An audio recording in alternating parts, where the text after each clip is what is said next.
Hello, friends. Robert Bevan here, author of the Caverns and Creatures series of comedy, fantasy novels, and short stories.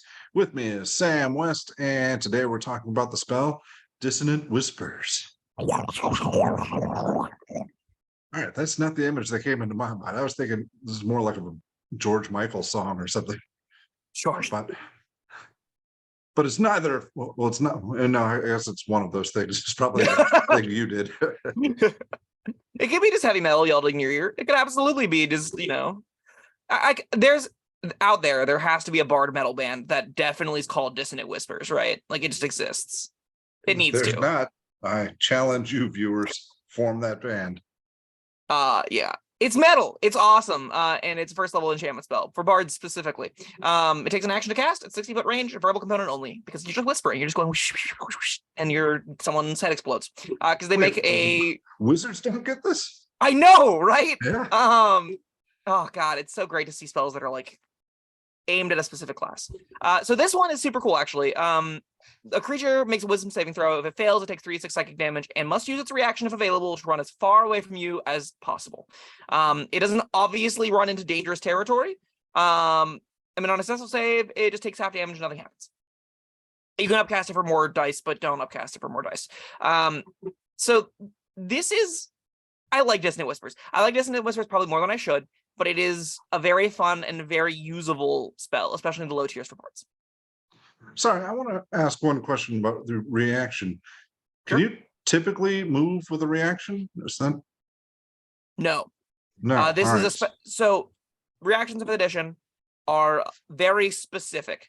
The only reaction that's general is the prepared action, which is you ready an action and then you take that ready action. That is on a condition. So like you ready an action whenever an arrow is shot to shoot the thing that shot the arrow. That's a ready action. And you'll notice the very important element there is when something happens, you do X. Most reactions in the game say when something happens, you can do X. So like an attack opportunity requires someone leaving your threat range. Dissonant Whispers gives them a reaction that basically says when they fail the saving throw, they get a reaction that does this. Okay. That's how I would consider it. So, all right. So my question is, because it says, it must immediately use its reaction, if available, to move as far as its speed allows away from you. Now, what is the if available? Does that mean they haven't used a reaction yet? Or you get one reaction around. So if they've used that reaction on attack of opportunity, if they use that reaction on casting shield, if they use that reaction on something else, that spell only can do 3d6 damage and it's probably not worth casting. All right, what if they've already moved their full movement plus a dash, but they haven't used the reaction? So it doesn't care about the amount of movement they had on their turn. Okay. I believe all that matters is what their speed is. The wording is clumsy. I don't love it. I wish it just says they move up to their speed, or sorry, they move their speed away from you to a point if able, right? Or as far as their speed. There's a better way to word what this is trying to do. But how I believe the spell works is the spell or the creature makes the saving throw. If they fail the saving throw, they will spend up to their movement running as far away as possible.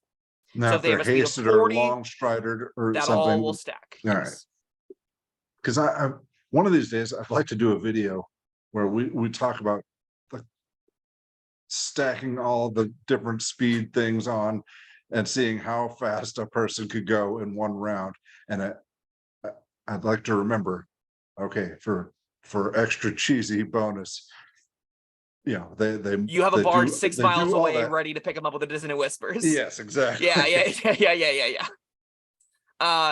Those numbers get really large really fast because doubling is a very popular thing in Dungeons and Dragons. Tabaxi's can go very fast. But yeah, we'll get there someday probably. Maybe not. Who knows? For now though, do you like the Dissonant Whispers?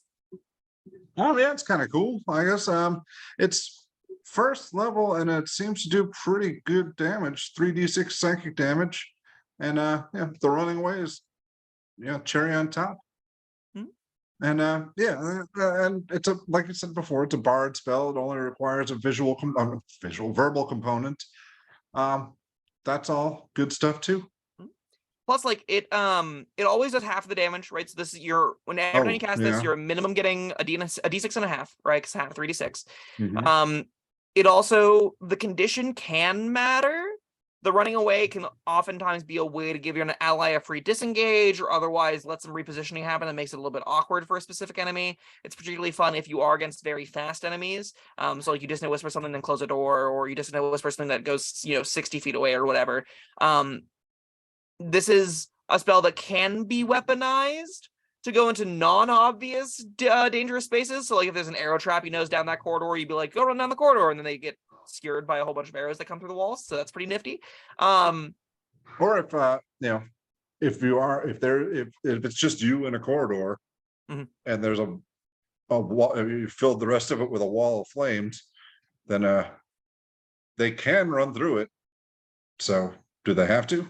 Nope, because they don't move into obviously dangerous ground. No matter what you do, Dissonant Whispers cannot force creatures into space that they know will hurt them. Okay, I see. Which definitely makes the ceiling on this quite a bit lower, right? You're never going to be able to you're never going to be able to force someone through a blade barrier with this, which you don't need it to. It's a first level spell. Yeah. There will be even times in the upper tiers, I think, you won't ever want to upcast this, but having a neat little like 3d6 cantrip like effect that you can kind of just throw out and be like, I need that to run away right now. At the minimum, it's going to eat someone's movement. And if you're in a mobile environment, if you're in a group that's like kiting backwards, which in large caster parties at higher tiers, often you're going to have groups that's whole objective is to keep spacing. And this is a tool that goes into that. It's a tool that goes into being chased down and keeping things going the wrong direction, eating their actions at a fairly cheap cost. If you ever get a single dash on Dissonant Whispers, it is really good. Even if you don't, the floor is half a 3D, or it's still some decent damage. You're still getting something for your first level spell slot. It's one of the few ways bards have to do a decent chunk of damage at first level. This is exactly what I would like for a bard first level spell slot. This isn't cracked. This isn't like better than a lot of other like I think Tasha's Hideous Laughter is probably it's definitely a better conditional than this. This is definitely a better way to like stop someone from acting. And Chromatic Orb, as much as I hate to say it, probably is a better damaging spell than this. But both the modes here are good enough that you're pretty routinely happy to put this on your sheet. I think I would probably prioritize it over both those spells independently. So that means it's probably pretty good. Yeah, and it fits a bard archetype where the singing or the spells that involve just using your voice, some kind of performative action. I like that too. I agree. I almost wish this spell wasn't as like edgy and metal as it is. I wish it had a slightly different name, because Dissonant Whispers to me really like, because the Great Old One exists in 5th edition, that like calls a lot of attention to it in the Warlock, and this is like a very iconic Warlock Great Old One spell because it scales with level, so you can cast it in the upper tiers and stuff. But I kind of wish this was just like a more mundane sounding spell, but that's nitpicking, right? The effect can be however you want to flavor it whenever you're actually playing it in game. And if you want to be the bard with the guitar that shreds a sick metal lick and then they spread the other direction away from you because you're just so metal they can't possibly fathom how cool you are in the moment, go for it. That's cool as hell. Who doesn't want to do that? That's every 80s metal music video ever. Yeah, I'm aware. It is great. What's not to love? Oh, all right.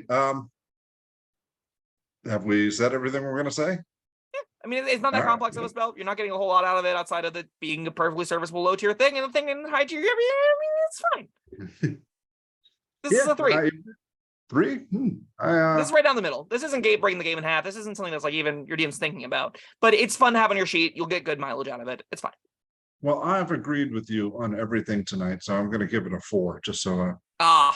There's the contrarian coming out of you. There you go. Yeah. No, I think it's a cool one, especially for a bard who needs something like this. Yeah. All right. Well, that was Dissonant Whispers. Thank you, Sam, and thank you everyone for joining us. We'll see you next time. Bye-bye. Thank you for watching. If you found this helpful, informative, or entertaining, I'd really appreciate it if you hit the like button below. You needn't smash it. A gentle tap will suffice. If you want to see more videos like this, subscribe to the channel. And make sure you check out the links in the description, where you'll find my Caverns Creatures series of comedy fantasy novels, Sam's full review of the spell, and other fun things.